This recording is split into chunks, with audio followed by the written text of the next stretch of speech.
একটা নির্দলীয় নিরপেক্ষ তত্ত্বাবধায়ক সরকারের ফর্মুলা দিয়েছিল। এই ফর্মুলা বাংলাদেশে গৃহীত হয়েছিল, 3টি নির্বাচনও হয়েছিল। এরপরে এই ফর্মুলাকে বাদ করে দেওয়া হয়। সেই 36 বছর পরে এসে আজও সবাই মনে করছেন এইটাই বাংলাদেশের গণতন্ত্রের জন্য সবচাইতে গ্রহণযোগ্য ফর্মুলা। অর্থাৎ নির্দলীয় নিরপেক্ষ তত্ত্বাবধায়ক সরকারের অধীনেই বাংলাদেশে একটি ফ্রি, ফেয়ার, ইম্পার্শিয়াল এবং ক্রেডিবল নির্বাচন অনুষ্ঠান হওয়া সম্ভব।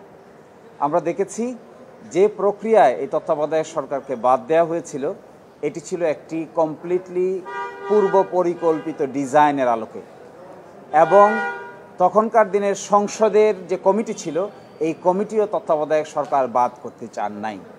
এক ব্যক্তির ইচ্ছায় এই তত্ত্বাবধায়ক সরকারকে বাদ করে বাংলাদেশে একটি ডিকটেটর বা একনায়কতান্ত্রিক শাসন ব্যবস্থার জন্ম হয়েছিল। এই একনায়কতান্ত্রিক শাসন ব্যবস্থার কারণে বাংলাদেশের রাজনীতি, অর্থনীতি, সমাজনীতি সকল ক্ষেত্রেই একটি বড় ধরনের ধ্বংসযজ্ঞ এর মধ্য দিয়ে বাংলাদেশ গিয়েছে।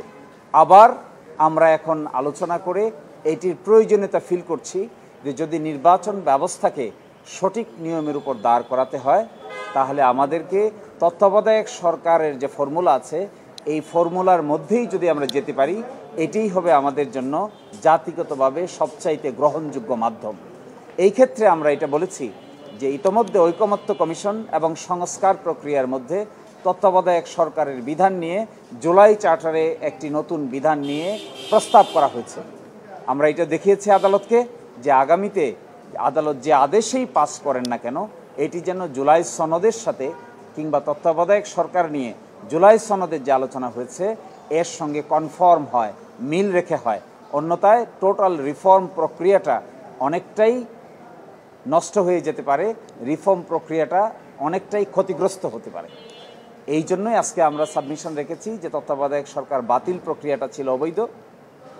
14 জন জজের মধ্যে মাত্র আপিল বিভাগের 4 জন জজ এটিকে বাদ করেছেন, এবং হাইকোর্ট ডিভিশনের বাকি 7 জন, আপিল বিভাগের বাকি 3 জন, সেই 10 জনই কিন্তু এটি রাখার পক্ষে মতামত দিয়েছিলেন।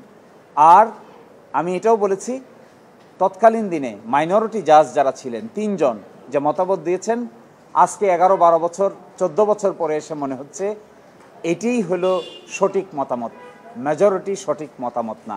এটিকে আইনের ভাষায় বলে প্রফেটিক ডিসেন্ট, অর্থাৎ যে মত পার্থক্য পরবর্তীতে সত্য প্রমাণিত হয়, এটাকেই বলে প্রফেটিক ডিসেন্ট।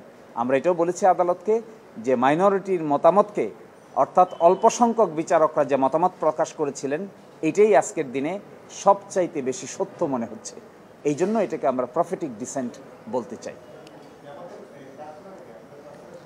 আমরা প্রার্থনা করেছি, আমাদের সাবমিশন শেষ হয়নি এখনও, আমাদের সাবমিশন আগামী মঙ্গলবারে আবার হবে। আমরা মূল কথা বলতে চেয়েছি এটাই যে তত্ত্বাবধায়ক সরকারকে বাতিল করে যে রায়, এটিকে রিভিউ করা হোক, এটাকে বাতিল করা হোক, এবং একই সাথে এর মাধ্যমে বাংলাদেশ যে নতুন স্কিমে ঢুকেছে, সংস্কার স্কিমে, এটি যদি বাস্তবায়িত হয় আগামীতে, তখনই বাংলাদেশে একটা ডেমোক্রেটিক গণতান্ত্রিক শাসন ব্যবস্থা প্রতিষ্ঠিত হবে। এখানে ব্যক্তির চাইতেও মানুষের মর্যাদা বেশি থাকবে। সকল নাগরিক স্বাধীনভাবে তার ভোটাধিকার প্রয়োগ করতে পারবে যদি এটা তত্ত্বাবধায়ক সিস্টেমে চালু হয়। আর যদি তা না হয়, আমরা এককেন্দ্রিক থেকে যাই, এই আপিল অ্যালাউ না হয়, তাহলে আবার সেই আগের মতোই একই ধরনের নির্বাচন ব্যবস্থা ধ্বংসের দিকে ঠেলে নিয়ে যাওয়া হবে। এটাই ছিল আমাদের আজকের মূল কথা।